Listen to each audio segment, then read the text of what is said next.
Pokemon Go Deathtracker.com. The mere name of the website would make one feel uneasy. What even is it, really? Well, it's exactly what it says it is. It tracks all of the real-life deaths that have occurred while playing Pokemon Go.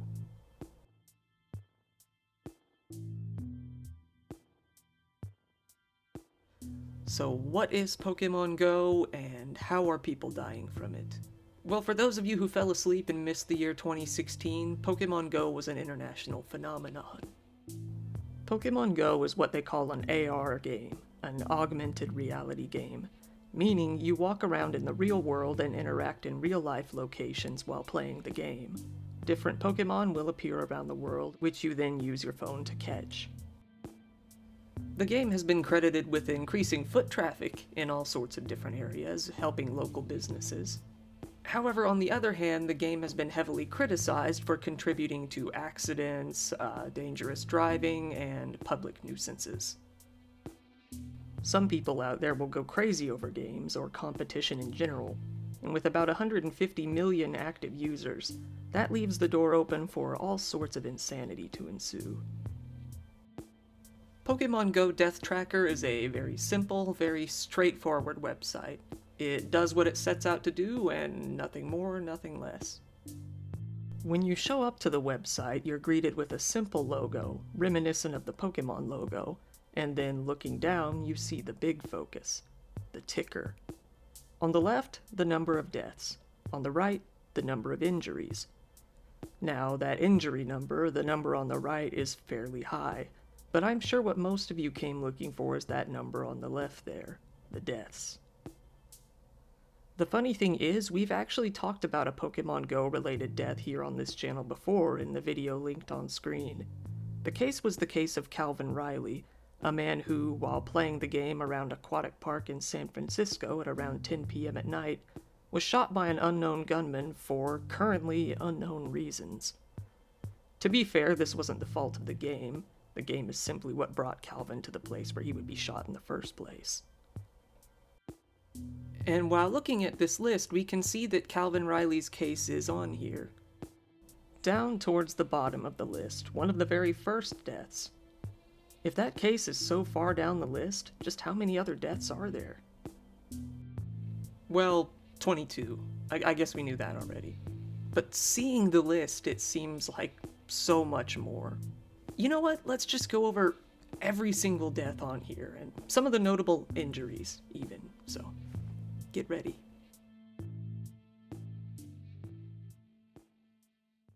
So, let's go in chronological order here and start with the very first actual death on the list. Back from July in 2016, not even a month after the game was released. Case number 1. Pokemon Go sees first death after 18-year-old breaks into house to catch virtual animal but is shot. First off, you've gotta love virtual animal. That kinda shows you the target audience for this article. I digress. The case took place in Guatemala.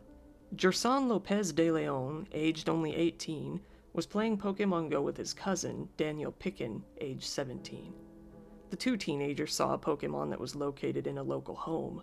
They couldn't reach it, so they decided to break into the home to catch it.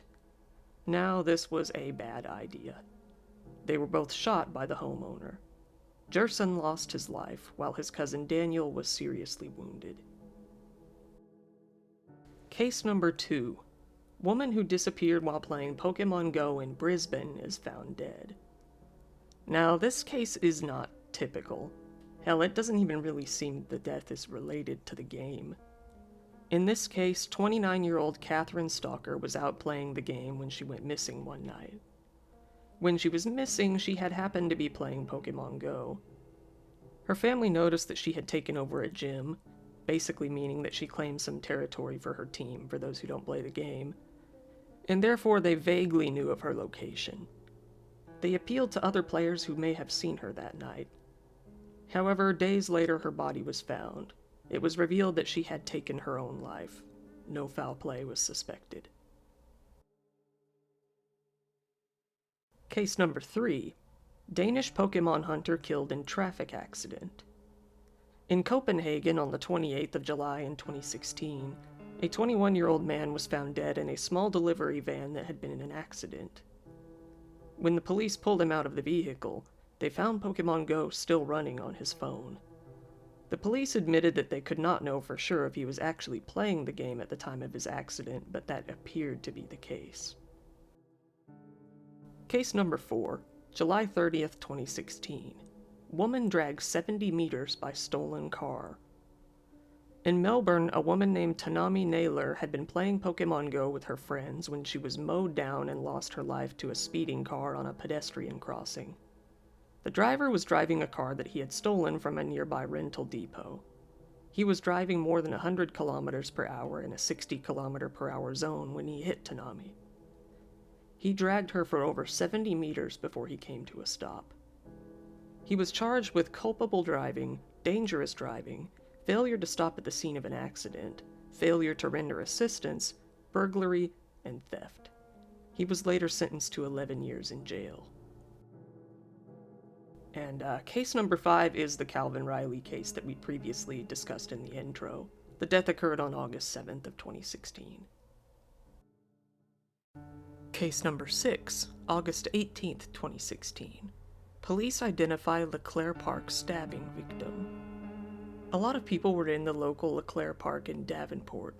It was in the middle of this large crowd of people that a man named Romain Nunn was attacked by 2 men who were beating him quite severely. He lost his life in the attack when a knife came into play. However, given that this was a large crowd, a number of people were able to give statements to the police. These led to the arrest of Darrell Ryan Parks Jr. and William Earl Crawford. Both were given a count of first-degree murder and a count of willful injury causing serious injury. The reason for the attack is unknown, but it appears that the large crowd was gathered because of Pokemon Go. Case number 7, August 24th of 2016. Woman hit by vehicle in Japan's first Pokemon Go-related death. In Katanokamicho town in the Tokushima prefecture, a driver of a vehicle was distracted while playing Pokemon Go on his phone. 2 women were walking across the street on a crosswalk. They had the right-of-way, when this man plowed them down with his truck. One of the women, a 70-year-old, lost her life in the incident. Her 60-year-old acquaintance was injured in the incident. The driver, a 39-year-old man, was arrested for causing death and injury due to distracted driving. The man plainly told the police, "I did not have clear sight of the road because I was playing Pokemon Go." Case number 8, August 25th of 2016, just 1 day later. Second deadly road accident linked to Pokemon Go in Japan. This time taking place in the Aichi prefecture of Japan, a woman was riding her bicycle when she was hit by a distracted driver. This time the man wasn't necessarily playing the game, but trying to get his charger into his phone so that he could play the game. However, his phone was dying because he had been playing Pokemon Go, so either way, he was arrested on suspicion of negligence resulting in injury. The police then decided to treat the case as negligence resulting in death. Case number 9, September 12th of 2016. Crane driver in fatal Kyoto crash was playing Pokemon Go, court documents show. A 47-year-old man in Kyoto, my second home, was playing Pokemon Go at an intersection and started up his crane without actually looking at his surroundings. The crane struck the victim, Mari Kimori, and dragged her down the road for about 130 meters, which obviously killed her. The driver of the crane, a man named Hiroki Negami, is being tried for careless driving resulting in death. Case number 10, October 15th, 2016. Supermarket worker beaten to death in car park over mobile phone game. Carl Gregory was beaten to death, for reasons unknown, by 2 other Pokemon Go players that he knew in a parking lot while playing the game. He was attacked to the extent that he lost his life, face down on the asphalt. Paramedics tried to save him, but it was too late. Police later found and arrested the 2 suspected assailants. Case number 11, October 14th of 2016. Intoxicated motorcyclist kills boy while playing Pokemon Go. In this case, the driver wasn't actually playing Pokemon, it was the victim instead. The victim, a 14-year-old boy, ran out into the road to catch a Pokemon that he saw there. He caught it and began walking back to the sidewalk. This is when a drunken motorcyclist struck and killed him. Paramedics tried to rescue him, but it was too late. The driver was found by the police to be intoxicated and was arrested. He was held without bond and faced charges of operating a vehicle while intoxicated, causing death. Case number 12, October 26 of 2016. 9-year-old boy killed by truck driver playing Pokemon Go in central Japan. Stepping back into Japan, we head to Ichinomiya City, where a 4th grader in elementary school was struck by a truck driver while crossing an intersection. Paramedics did their best to revive him, but it was too late. The driver flat out admitted to the police that he was playing Pokemon Go and that he almost always does while he's driving. Case number 13, November 30th of 2016. No investigation in claim deputy told to omit Pokemon Go from fatal accident report. Okay, let's see what this even means. Well, crap, the link is dead. Let's Wayback Machine it. Alright, here we go. It seems a young teen, 14-year-old Gannon Allen Hedgelick, was hit by a truck while walking on the road in River Falls, Minnesota. It was evident that he was playing Pokemon Go as it was open on his phone and he played it often. However, the police wanted that omitted from the report as they didn't want national news on the scene. This became a scandal in itself, even involving police cover-ups, all to keep the town quiet. Maybe that's why the page is dead today. Case number 14, January 26, 2017. We are in 2017 now. Chesapeake man killed by security guard was playing Pokemon Go, says family's lawyer. Jiansheng Chen, a regular Pokemon Go player, an old man, a grandfather, was sitting in his minivan outside the Riverwalk clubhouse, playing the game. He was confronted by a security guard, an argument ensued, and the security guard fired several shots at him. The problem is, Chen barely spoke any English. His family had a hard time communicating with Americans. The security guard was found to have a history of aggression and pulling his weapon. He was eventually charged with second-degree murder and was sentenced to 30 years in prison. Here we get to case number 15, March 1st of 2017. Man died of heart attack moments after catching rare Pokemon Lapras. So, an older man, age 67 in Singapore, had been playing the game all day when he started to become ill. After catching a rare Pokemon, a Lapras, he suffered from a heart attack and was rushed to the hospital. He did not survive. Case number 16, November 4th, 2017. Tacoma police seeks tips to ID suspect who killed well-loved Pokemon Go player. An active Pokemon Go player was shot while playing the game by an unknown assailant in Tacoma, Washington. Witnesses called 911 after hearing the shots fired. The police then came to find the victim, James Timmons. Police say that he was not involved in any illegal behavior. The police are still trying to find who did this to this day. Case number 17, April 16, 2018. Now, we managed to go a good chunk of time without an incident, but here we go. 85-year-old woman fatally struck by driver playing Pokemon Go. In Nishio City in the Aichi Prefecture of Japan, once again, we've got another incident of someone getting run over. This time, an 80-year-old woman. The driver, a young woman this time, admitted flat out that she was playing Pokemon Go while driving.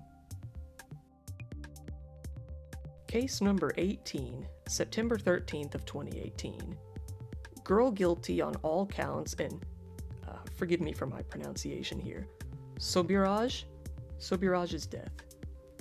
Damien Sobirage was walking his pug and playing Pokemon Go when he came across a group of teens vandalizing some trees. He confronted them, which led to an argument. Some bigger 17-year-olds started attacking him when he pulled out his phone and called 911. Seemingly having the incident under control, a young girl then rushed out of nowhere and tackled him, pushing him into the river. He could not swim and ended up drowning. The girl, who is a minor and can't be named, was charged with manslaughter, criminal negligence causing death for not helping him as he drowned, obstructing police, and assault.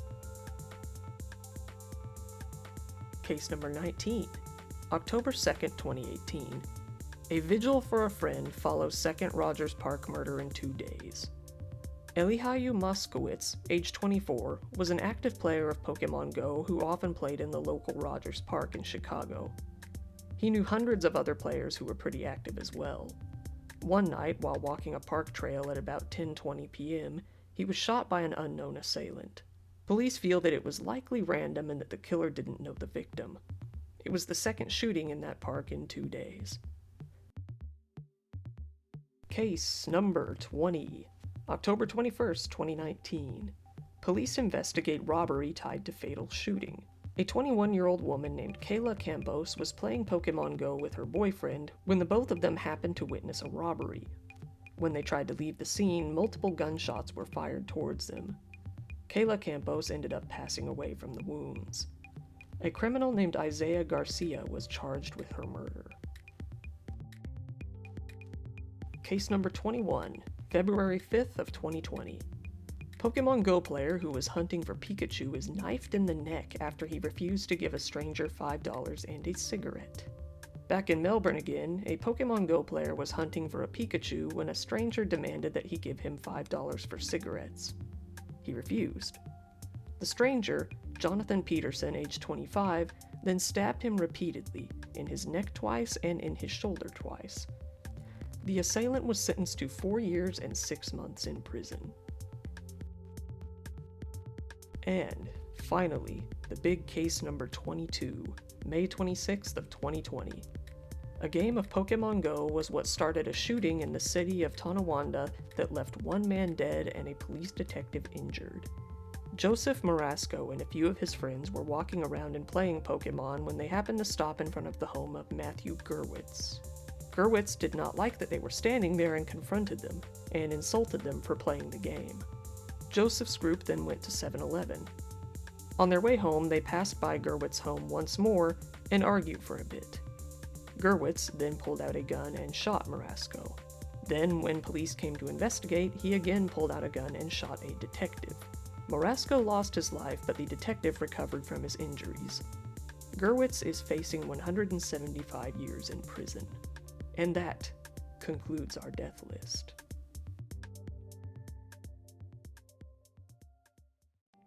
When it comes to the injuries part of the list, many of them are very mundane, most of them just coming down to traffic-related incidents.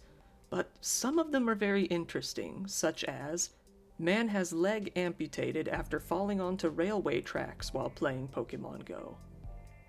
Then you have certain incidents that are definitely worth a read, such as Pokemon Go streamer mugged live on Twitch. It's actually a pretty violent footage and I really doubt I can show it here, but the streamer was playing Pokemon Go while walking near what appears to be a park when unknown assailants start beating him. He did live, but his phone was stolen. Okay, so that was a lot. Safe to say that most of these deaths are only kind of tangentially related to the game, you know, such as being shot by a random criminal while you just happen to be playing the game. It seems kind of unfair to really blame the game itself for that. The game can't really control what people are going to be doing around the player as they play. But then again, many of them are directly connected, like the distracted drivers, mainly. And then, while moving past all of the deaths, you get to a section called the Honorable Mentions. The Honorable Mentions don't necessarily involve violence, sometimes the opposite, in fact, but instead they include Pokemon Go related incidents that are interesting in some way. Just look at this headline. Trooper finds park driver playing Pokemon Go on 8 phones. If you're a Pokemon Go player, you know that guy. You've seen that guy. How about this title? Angry church seagull keeps attacking me and all I want to do is play Pokemon Go, says Devin Man. Or how about this one? Pokemon Go players credited with saving lives in weekend warehouse fire. On the tracker, this one actually results in a -2 deaths. Then we've got Russian blogger faces up to 5 years in jail for playing Pokemon Go in church. That's a interesting one. So in the end, this is a very interesting site for sure. I'm not really all too sure why it exists, though. And by that, I mean, what was the goal of the author? Is the creator of the site someone who despises the game and wants to keep a record of any wrongdoings associated with it? Or are they actually a fan of the game? Are they completely neutral and simply find it interesting? Either way, it was a very weird find for me, and I look forward to talking about it. I wonder what other things out there have death trackers. Once again, thank you so much for watching my video. If you want to give it a like, it really helps it get seen by other people. And if you like dark content like this, please feel free to subscribe. That's what I do. If you really want to support the channel even farther, I do have a Patreon account. Speaking of which, a shout out to my top patrons. Lori Tayeba, Charity, Foxlicity, Jackie, Jewel Mauve-chan, Kim Peak, Lavender Wise, Lux Alpaca, Skooky Mane, and Teresa Ferguson. Thank you, I appreciate you guys more than you could ever know. So thank you for watching, I'll see you next time.